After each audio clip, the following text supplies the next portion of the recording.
Hentikan wacana penundaan pemilu. Wacana untuk menunda pemilu 2024 didesak untuk segera dihentikan. Pasalnya, bukan hanya alasan yang tidak substantif, cara tersebut juga akan mengkhianati semangat reformasi 1998.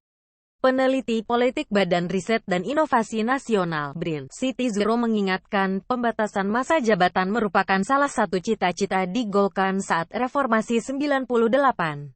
Karena kekuasaan tak terbatas yang berlangsung di era Orde Baru terbukti membawa efek negatif. Untuk itu, ketentuan pembatasan jabatan 2 periode yang sudah disepakati harus terus dipegang. Wanita yang akrab disapa Wiwi itu mengajak semua elit politik untuk berkomitmen dan konsisten dengan konstitusi. Perpanjangan masa jabatan bertentangan dengan spirit reformasi, ujarnya dalam diskusi yang digelar Masyarakat Ilmu Pemerintahan Indonesia, MIPI, Senin, 28/2. Sebagaimana diketahui, usulan penundaan pemilu terus berkelanjutan. Apalagi, usulannya disampaikan partai politik pendukung pemerintah. Mulai dari Ketua Umum PKB Muhaimin Iskandar, Ketua Umum PAN Zulkifli Hasan, dan Ketua Umum Partai Golkar Airlangga Hartarto. Mereka beralasan, situasi ekonomi tidak cukup baik untuk menyokong pemilu.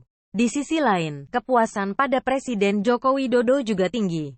Wiwi mengingatkan, sebagus apapun presiden atau sebesar apapun kepuasan masyarakat, tidak bisa dijadikan dasar menambah jabatan.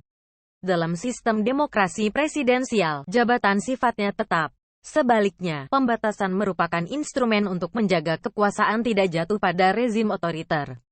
Lebih lanjut lagi, Wiwi menyebut kepentingan generasi kepemimpinan harus juga diperhatikan.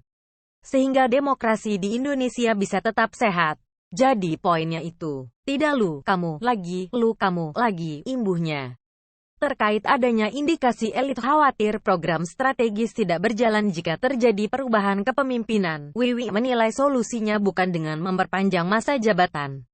Namun, bisa diantisipasi dengan upaya lain yang lebih ramah terhadap demokrasi. Misalnya membuat haluan pembangunan nasional yang disepakati bersama. Koordinator Komite Pemilih TEPI Indonesia Jairi Sumampo juga berharap langkah penundaan pemilu tidak diambil.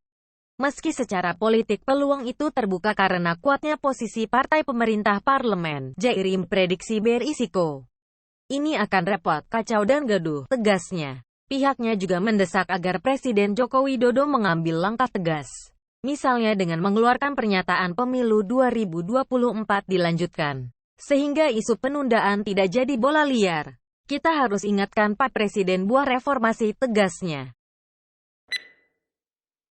Daging sapi segar Rp135.000 Tanjung Pinang, BP. Harga sejumlah bahan pokok di Tanjung Pinang dalam beberapa waktu terakhir mulai mengalami kenaikan, termasuk harga daging sapi segar di Pasar Bintan Center Tanjung Pinang saat ini dibanderol Rp135.000 per kilogram.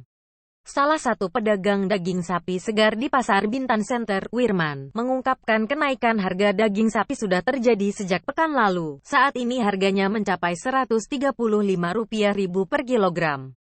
Harganya tidak serta-merta langsung kami naikkan. Hari ini kami jual Rp135.000. Harga normalnya itu Rp130.000. Jadi memang kenaikannya baru Rp5.000, kata Wirman, Senin, 28/2. Kenaikan harga daging sapi segar itu, Wirman menuturkan, membuat sejumlah pedagang daging khawatir, jika harga terus naik tentunya akan berdampak pada daya beli masyarakat yang mungkin bisa menurun. Sebenarnya kenaikan harga daging ini Rp15.000 per kilo. Kami tidak bisa langsung naikkan segitu. Masyarakat nanti tidak mau beli, kita juga yang rugi jadinya, tuturnya. Karena sapi itu didatangkan dari Lampung, sehingga sedaging sapi segar Rp135.000 cara otomatis ada biaya tambahan berupa ongkos yang harus dikeluarkan. Sapi itu kami beli dalam keadaan hidup dan sekalian kami sembelih. Kalau dijual harga Rp135.000 pasti ada sedikit kerugian, tapi kami juga tidak bisa menaikkan harga secara drastis, ungkapnya. Naiknya harga daging sapi sejak pekan kemarin, daya beli dari masyarakat juga menurun. Yang sebelumnya beli 1 kilogram, sekarang hanya setengah kg. Kami tidak hanya jual ke pembeli yang datang ke sini saja. Rumah makan juga pesan ke kita. Insya Allah stok daging kita tidak pernah disimpan lama, kata pedagang daging sapi lain, Roni. kapal tujuan Batam tersedia